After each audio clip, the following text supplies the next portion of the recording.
Hello बच्चों, आशा करती हूँ आप सभी जो हैं अपने घरों पर स्वस्थ होंगे। हमने अपनी हिंदी की क्लास में जो हमारा चैप्टर सेकंड है बाज़ार दर्शन, वो हमने कंप्लीट कर लिया है। आज हम शुरू कर रहे हैं अपना थर्ड चैप्टर, जिसका नाम है काले मेघा पानी दे, और उसके लेखक कौन हैं? श्री धर्मवीर भारती जी हैं। तो हमने इस चैप्टर की रीडिंग, पाठ का सार वगैरह सब कंप्लीट कर लिया था। अब हम शुरू करने जा रहे हैं अपने एक्सरसाइज के क्वेश्चन आंसर में आप देखिए, आपका फर्स्ट क्वेश्चन है, लोगों ने लड़कों की टोली को मेंढक मंडली नाम किस आधार पर दिया? यह टोली अपने आप को इंद्रसेना कहकर क्यों बुलाती थी? जब आपने चैप्टर पढ़ा था तब मैंने आपको मेंढक मंडली के बारे में बताया भी था कि 12 से 13 10 साल तक के जो बच्चे हैं उनका 10-15 लड़कों का जो है एक समूह के रूप में वो रहते हैं, एक दोस्तों के साथ मिलजुल कर। तो जो उनका ग्रुप है उस ग्रुप को क्या नाम दिया गया था? मेंढक मंडली, और उन्हें इंद्रसेना भी कहा जाता था, क्योंकि वो उछलते कूदते रहते थे, इधर उधर घूमते फिरते रहते थे, गलियों में शोर मचाते रहते थे, ये सब उनका काम था।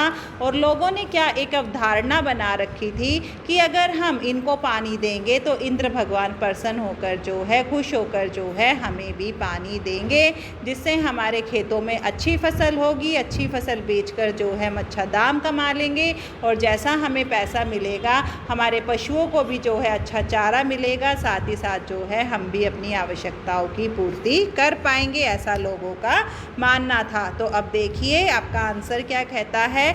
लड़के समूह में एकत्रित होकर जो है नंगे शरीर उछलते कूदते तथा अत्यधिक शोर शराबा करते हुए जो है गलियों में कीचड़ करते हुए घूमते रहते थे।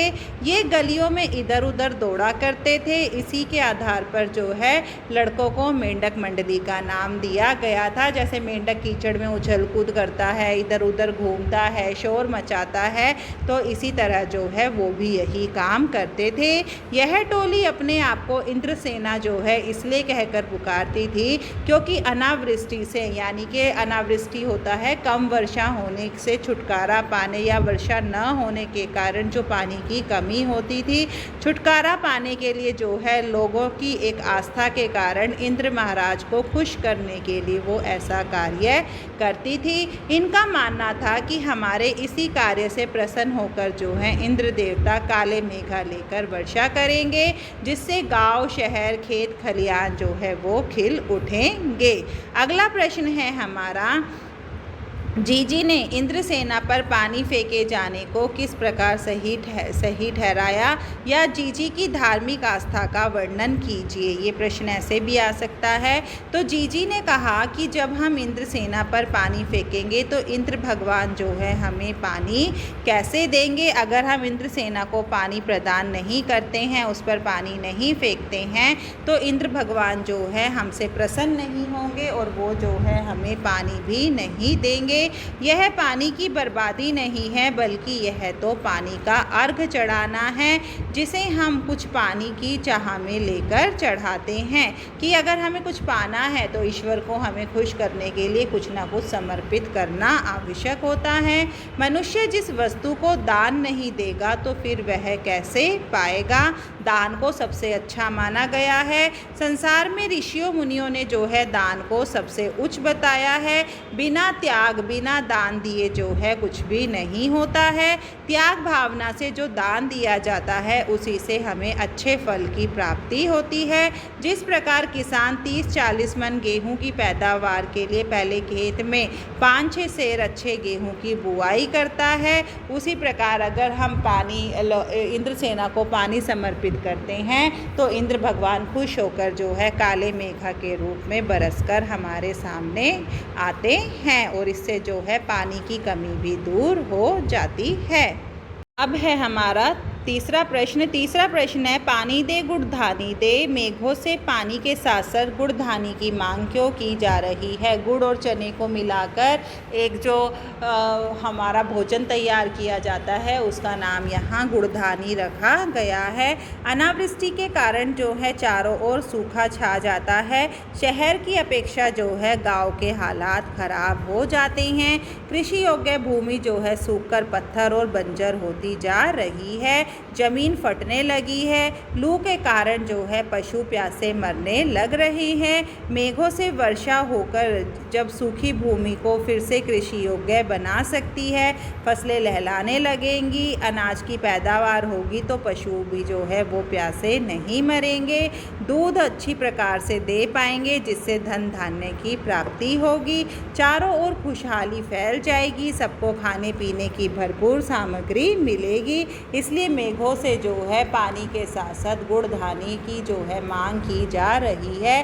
कहने का तात्पर्य क्या है कि अगर वर्षा होती है, वर्षा की कमी के कारण जो है हमारे खेत सूखे पड़े हुए हैं, ज़मीनें फटने लग गई है, लोगों को अनाज नहीं मिल पा रहा है, पशुओं को पानी और चारा दोनों ही नहीं मिल रहा है, जिसके कारण जो वो है मरते जा रहे हैं। अगर वर्षा होगी तो कृषि में जो है मिट्टी में उपजाऊपन आएगा, फसलें अच्छी होंगी, पशुओं को जो है चारा मिलेगा, पानी मिलेगा और लोगों की ज़रूरतों को भी पूरा किया जा सकेगा। इसलिए पानी के साथ साथ जो है गुड़धानी की मांग भी की जा रही है। गगरी फूटी बैल प्यासा इंद्रसेना ने इस खेल गीत में खेलो बैलों के प्यासा रहने की बात क्यों मुखरित हुई है? तो क्या है, गगरी फूटी बैल प्यासा इंद्रसेना ने इस खेल गीत में बैलों को प्यासा रहने की बात इसलिए मुखरित हुई है क्योंकि अनावृष्टि के कारण जो है, वर्षा न होने के कारण जो है चारों तरफ सूखा पड़ जाता है, कुएं तालाब पानी जो है सूखे पड़े हैं, कहीं पानी का नामो निशान भी नहीं है, पीने का पानी तो बिल्कुल भी नहीं है, जिससे पशु पक्षी जो है प्यास के कारण व्याकुल होकर मरने लग रहे हैं। पानी के कारण जो है पशु भी और मनुष्य भी जो है सभी बेचैन हो रहे हैं। किसी को भी जो है सही ढंग से पानी की प्राप्ति न होने के कारण यहाँ पर सभी लोग प्यासे हैं। फसलों के लिए भी पानी नहीं है तो पानी के साथ साथ जो है लोगों को अनाज भी प्राप्त नहीं हो पा रहा है। अब है हमारा 5th क्वेश्चन, 5वां प्रश्न क्या है, इंद्रसेना सबसे पहले गंगा मैया की जय क्यों बोलती है? नदियों को भारतीय सामाजिक संस्कृति परिवेश में क्या महत्व बताया गया है? तो इंद्रसेना जो है सबसे पहले गंगा मैया की जय इसलिए बोलती है क्योंकि भारतीय समाज में जो है गंगा को एक माँ के समान पवित्र माना जाता है कि जो गंगा है वो एक माँ के समान पवित्र है और वो अपने बच्चों का पालन पोषण करती है। भारत देश में जो है उसकी पूजा की जाती है। मेघा भी जो है गंगा से पानी लेकर बरसते हैं। नदियों का भारतीय सामाजिक संस्कृति परिवेश में जो है बहुत ही अच्छा, गहरा और अनोखा महत्व है। भारतीय संस्कृति में जो है नदियों को माँ की तरह पूजा जाता है। समाज में उन्हें पवित्र माना जाता है। उसके जल को पवित्र मानकर लोग अपने घरों में जल लाकर रखते हैं और प्रभु के चरणों में उसका अर्घ चढ़ाते हैं। गंगा जैसी जो पवित्र नदी है, लोग उसमें स्नान करके अपने आप को वो धन्य समझते हैं। उनका ऐसा मानना है कि गंगा में स्नान कर जो है हमारा जीवन धन्य हो गया है। गंगा से पवित्र कुछ भी नहीं है और ऐसा मानते हैं कि जो कोई भी गंगा नदी में स्नान कर लेता है उसके जीवन के जो है सभी पाप मिट जाते हैं। इसी प्रकार सभी नदियों के जल को पवित्र माना जाता है। नदियों के पवित्र जल में स्नान करने हेतु समय समय पर किनारों पर मेलों का आयोजन भी किया जाता है। श्रद्धालु जो है दूर दूर से इनकी पूजा अर्चना करके जो है वो स्नान करते हैं। अर्थात भारत देश में जो है नदियों के जल को सबसे पवित्र माना जाता है। इसीलिए भगवान की तरह जो है, माँ की तरह जो है इन नदियों की पूजा की जाती है।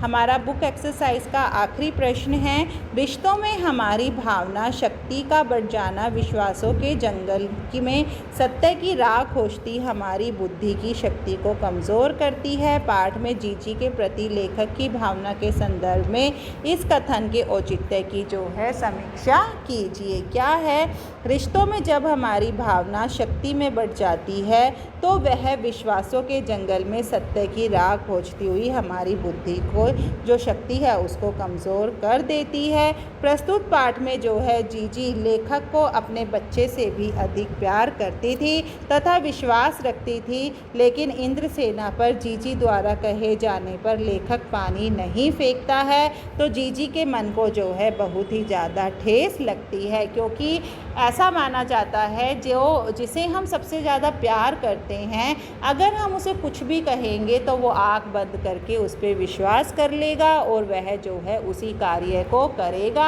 अगर वो ऐसा नहीं करता है तो जो उसे सबसे ज़्यादा प्यार करता है उसके हृदय को जो है सबसे ज़्यादा ठेस पहुँचती है। कई जीजी के बार बार समझाने पर भी लेखक इस कार्य को अंधविश्वास ही कहता है, परंतु कई बार परिस्थितियाँ ऐसी आ जाती हैं कि जो हमें प्यार करता है अगर वो कोई गलत कार्य कर रहा है तो उससे गलत कार्य को रोकने के लिए जो है हमें उसके खिलाफ जाकर जो है उस कार्य को भी करना पड़ता है। तो इसीलिए सही को सही ठहराने के लिए जो है हमें कई बार खुद को गलत भी साबित होना पड़ता है। तो लेखक जो है इंद्रसेना पर जो पानी फेंका जाता है उसे वो अंधविश्वास कहता है।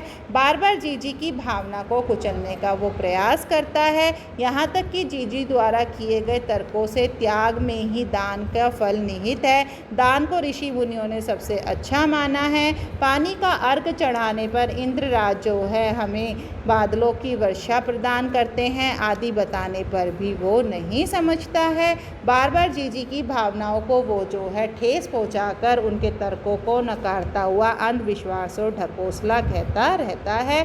अतः यह सत्य है कि जब रिश्तों में हमारी भावना शक्ति बढ़ जाती है तो बुद्धि भी कमज़ोर हो जाती है, अर्थात जीजी भी जो है वो कुछ भी सोचने समझने की परिस्थिति में नहीं होती है, क्योंकि उनका मानना है कि जो कुछ भी हम कर रहे हैं वो इंद्र भगवान को प्रसन्न करने के लिए, खुश करने के लिए कर रहे हैं, इसलिए हमारा ऐसा करना स्वाभाविक है। परंतु लेखक ने जो है बार बार उनके तर्कों की अवहेलना की है, उनकी बातों को नकारा है, जिसके कारण जो है जीजी को गहरा आघात पहुंचा है।